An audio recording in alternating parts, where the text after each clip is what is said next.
Assalamualaikum warahmatullahi wabarakatuh. Pada pertemuan kali ini, saya akan menjelaskan tentang materi himpunan. Jadi langsung saja saya mulai materi pada sesi kali ini adalah materi tentang himpunan. Sebelum kita belajar lebih jauh mengenai apa itu himpunan, seperti apa sih himpunan itu, maka di sini saya akan mengenalkan kepada teman-teman semua mengenai siapakah beliaunya ini. Nah, kira-kira teman-teman kalau melihat gambar ini, teman-teman tahu tidak siapakah beliaunya ini? Jadi beliau ini di dalam gambar ini beliau adalah orang yang pertama kali menemukan teori tentang himpunan. Nah, di sini adalah dia matematikawan dari Jerman yang mana beliaunya ini adalah yang pertama kali mengenalkan himpunan yaitu Joost Cantor. Pada himpunan ini, jadi ketika kita belajar mengenai himpunan, sebelum belajar mengenai himpunan, maka teman-teman perlu tahu terlebih dahulu apa sih itu definisi dari himpunan. Di sini kita membahas bersama-sama berkaitan dengan definisi himpunan. Jadi kalau ada himpunan, himpunan ini dikatakan sebagai kumpulan objek yang memiliki sifat yang dapat didefinisikan dengan jelas atau segala koleksi benda-benda tertentu yang dianggap sebagai satu kesatuan. Jadi di sini himpunan itu berkaitan dengan objek yang punya definisi secara jelas atau kumpulan. Nah, kumpulan benda-benda tertentu yang bisa didefinisikan sebagai satu kesatuan. Di sini saya contohkan adalah misalkan satu pak kartu ya. Jadi kalau teman-teman tahu bahwa satu pak kartu itu adalah merupakan kumpulan kartu di mana dia disebut sebagai juga himpunan kartu. Terus ada kumpulan orang, satu tim sepak bola, kumpulan warna pelangi. Nah, itu adalah merupakan gambaran umum mengetahui apa itu definisi dari himpunan. Nah, sedangkan kalau dalam bidang matematika seperti apa? Nah, ini contohnya seperti apa sih kalau dalam hal bidang matematika? Karena matematika itu identik dengan bilangan. Nah, seperti apa sih himpunan-himpunan yang terdiri dari bilangan-bilangan itu sendiri? Gitu. Yang selanjutnya adalah berkaitan dengan notasi. Himpunan itu biasanya dinotasikan seperti apa? Nah, disinilah nanti notasi di himpunan itu sebenarnya cukup sederhana sekali. Karena notasi himpunan ini hanya merupakan gabungan dari beberapa elemen. Nanti gabungan itu akan dipisahkan dengan tanda koma, kemudian di antara anggota-anggota itu akan ada tanda kurung kurawal. Nah, seperti kurung seperti ini. Ini adalah namanya kurung kurawal. Sehingga pada notasi himpunan selalu ada kurung kurawal terlebih dahulu, nanti di dalamnya itu adalah anggota-anggota himpunan. Sehingga pada notasi himpunan ini, kalau misalkan saya punya seperti ini ya, ini adalah himpunan di mana ada 3, 6, 91, dan seterusnya. Nah, di mana 3, 6, dan 91 ini merupakan anggota atau elemen. Sedangkan tanda titik 3 di sini ini adalah bermakna dia sebagai lanjutannya tak terhingga. Nah, sehingga ini cukup dituliskan dengan 3 titik saja. Ini untuk notasi himpunan. Sekarang hubungannya dengan matematika apa? Nah, saat kita mendefinisikan suatu himpunan, maka yang perlu kita tentukan adalah karakteristik umum dari himpunan itu sendiri. Yang pertama, kalau misalkan saya punya kumpulan bilangan genap, maka bisa saya tulis seperti ini. Ini adalah mulai dari negatif tak terhingga, kan? Terus kita mulai dari kalau dia adalah kumpulan dari bilangan genap, maka dimulai dari negatif tak terhingga, terus saya sebutkan di sini ada negatif 4, negatif 2, 0, 2, dan 4, sehingga setelahnya ini adalah positif tak terhingga. Itu adalah mewakili himpunan yang terletak di sebelah kanannya bilangan 4. Yang kedua adalah berkaitan dengan kalau misalkan saya punya kumpulan bilangan ganjil. Karena kumpulan bilangan ganjil, kalau dia tidak dibatasi itu adalah negatif ataupun positif, maka semua kumpulan bilangan ganjil baik itu negatif ataupun positif itu juga termasuk.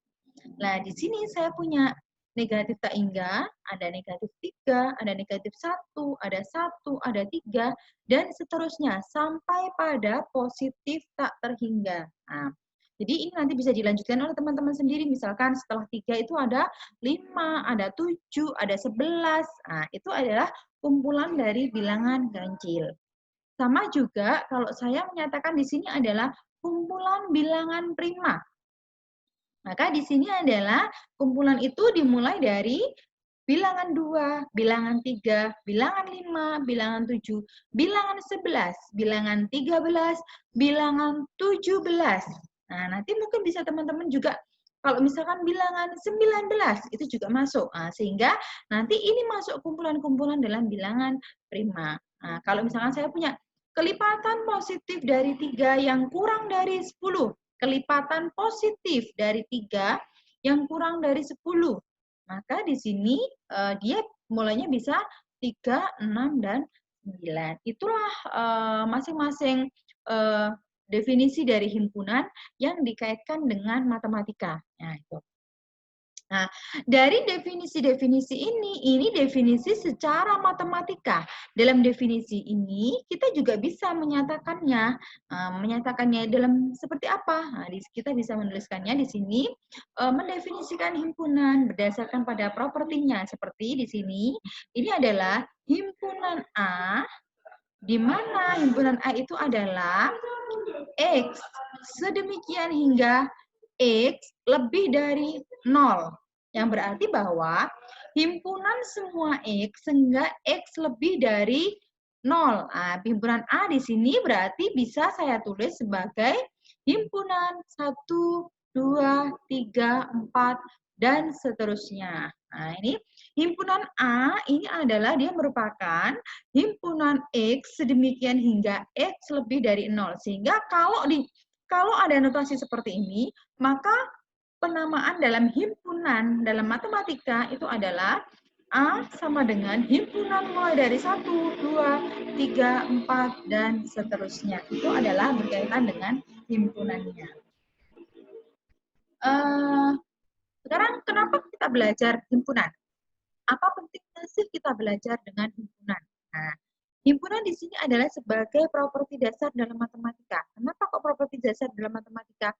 Karena kita tahu bahwa di dalam ilmu matematika ada berbagai macam. Misalkan di sini saya menyatakan bahwa dalam matematika itu adalah teori grafik, ada aljabar, ada analisis real, ada analisis kompleks, ada aljabar linear, ada teori bilangan.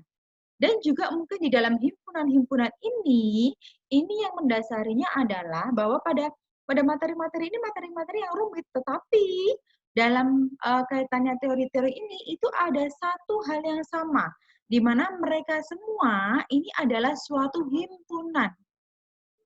Jadi kalau saya punya misalnya di dalam matematika itu nanti ada himpunan bilangan bulat positif, himpunan bilangan asli, himpunan bilangan real. Itu adalah semuanya itu nanti akan dipahami atau kita bahas di dalam matematika, sehingga di dalam matematika himpunan itu adalah merupakan properti dasarnya matematika. Karena di dalam matematika itu ada ilmu-ilmu tentang himpunannya. Himpunan universal atau biasanya dinyatakan sebagai himpunan semesta. Nah, himpunan universal di sini adalah himpunan dari semua elemen yang dipertimbangkan, dilambangkan dengan huruf kapital U, dan semua himpunan lainnya adalah himpunan dari bagian himpunan universal. Jadi, himpunan universal ini sama dengan pada himpunan semesta. Jadi, kalau misalkan saya punya himpunan bilangan asli. Nah, himpunan bilangan asli itu adalah bilangan asli mulai dari kita mulai dari 1, 2, 3, 4, 5. Nah, nanti dalam himpunan ini bilangan asli itu adalah semestanya apa? Nah, itu adalah sebagai himpunan universal atau himpunan semestanya.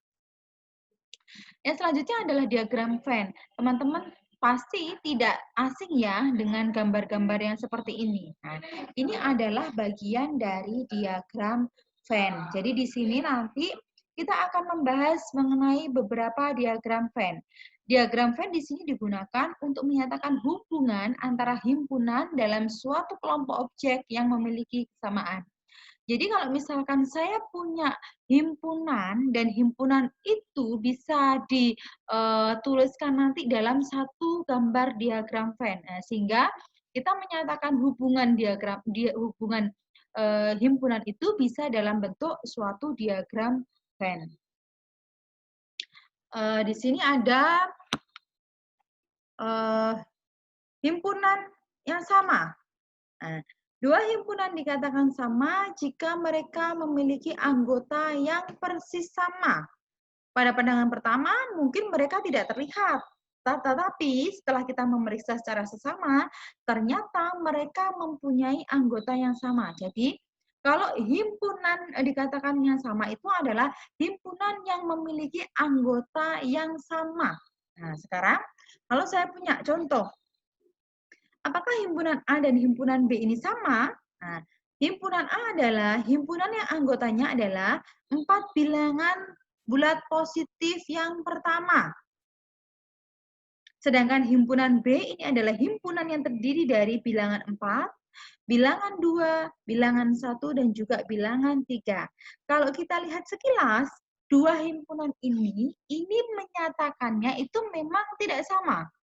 Pada himpunan A, dia dinyatakan sebagai suatu himpunan dalam 4 anggota bilangan positif yang pertama.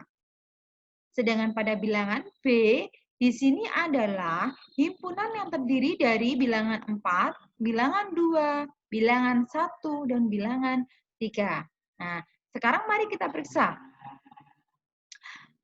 Pada himpunan A, kalau kita menyatakan sebagai 4 bilangan bulat positif yang pertama, maka itu bisa kita maknai sebagai bilangan 1, bilangan 2, bilangan 3, dan bilangan 4. Sehingga urutannya adalah 1, 2, 3, 4. Tetapi pada himpunan B, di sini urutannya adalah 4, 2, 1, dan 3. Nah, sehingga kalau kita periksa, maka di sini keduanya berisi 1, keduanya juga berisi 2, keduanya berisi 3, dan keduanya juga berisi 4. Nah, setelah kita periksa secara seksama, maka kedua elemen dari himpunan ini adalah sama. Jadi, ya jelas bahwa dua himpunan ini sebagai himpunan yang sama. Nah, itu adalah kalau himpunan yang sama. Nah, coba saya contohkan kembali. Di sini adalah bahwa saya punya himpunan. Yang pertama adalah apakah himpunan A dan himpunan B ini bertanda sama? Nah, coba kita lihat. Himpunan A, dia terdiri dari bilangan 1, 2, dan 3. Sedangkan himpunan B, dia terdiri dari bilangan 3, 1, dan 2. Coba kita analisis satu persatu. Apakah dalam himpunan A di sini ada 1? Apakah di dalam himpunan B juga ada 1? Nah, sekarang coba kita lihat. Nah, ternyata di himpunan B juga ada 1. Kita cermati lagi. Di dalam himpunan A itu ada 2. Apakah di dalam himpunan B itu juga ada 2? Ternyata juga ada 2. Yang terakhir, di dalam himpunan A itu ada bilangan 3. Apakah di dalam himpunan B dia juga bilangan 3-nya ada? Nah, secara kita lihat, oh ada sekarang. Jadi, himpunan A dan himpunan B ini adalah himpunan yang sama. Jadi mereka itu sama. Nah, mereka berdua persis punya anggota 1, 2, dan 3. Nah, sebenarnya pada himpunan yang sama ini, dia tidak melihat apakah himpunan itu, bilangan itu terletak pada urutan yang berbeda atau urutan yang sama. Tidak melihat seperti itu. Yang penting bahwa elemennya itu sama, maka dia dinyatakan sebagai himpunan yang sama. Tidak melihat apakah urutannya atau sama atau tidak. Nah, sehingga itu tidak masalah. Nah, kalau kita gambarkan seperti ini. Jadi, di himpunan A itu adalah 1, 2, dan 3. Di himpunan B juga ada 3, 1, dan 2. Itu yang himpunan sama. Yang kedua adalah himpunan bagian atau biasanya kita sebut dengan subset. Anggota yang sama, himpunan bagian. Himpunan bagian di sini adalah suatu himpunan jika kita mengambil suatu himpunan jika kita mengambil bagian dari himpunan itu, kita bisa membentuk apa yang dinamakan sebagai subset. Nah, jadi kita punya himpunan. Kalau kita mengambil dari bagian dari himpunan itu, maka itu terbentuklah himpunan baru. Itu namanya adalah subset. Nah, jadi himpunan bagian. Nah, contohnya di sini adalah kalau saya punya himpunan B itu adalah 1, 2, 3, 4, dan 5. Nah, sedangkan himpunan A kita punya 1, 2, dan 3. Kita lihat, kalau misalkan awalnya saya punya himpunan B, di mana himpunan B itu terdiri dari 1, 2, 3, 4, dan 5. Itu adalah himpunan B. Sekarang, dari himpunan B itu ternyata ada bilangan yang mana 1, 2, 3, ini merupakan suatu himpunan, yaitu himpunan A. Nah, maka di sini saya lingkari. 1, 2, 3, saya lingkari. Di sini ini adalah himpunan A. Maka di sini A atau himpunan A itu merupakan himpunan dari B. Nah, atau himpunan A itu merupakan subset dari himpunan B.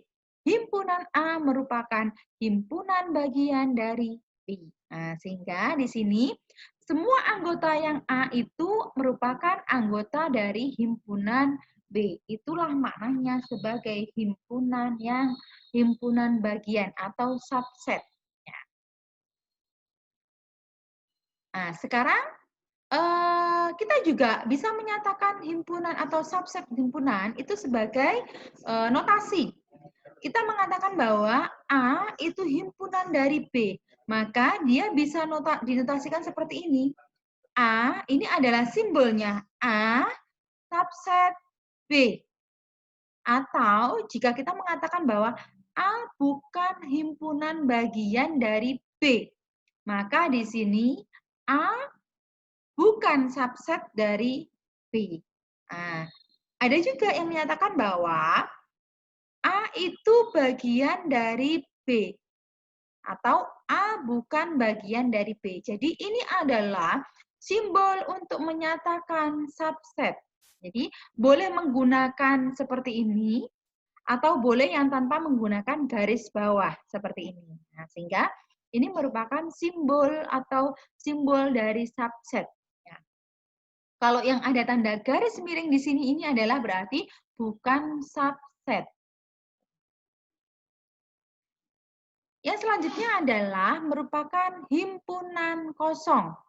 Nah, sebuah himpunan dikatakan sebagai himpunan kosong jika dia tidak memiliki anggota himpunan.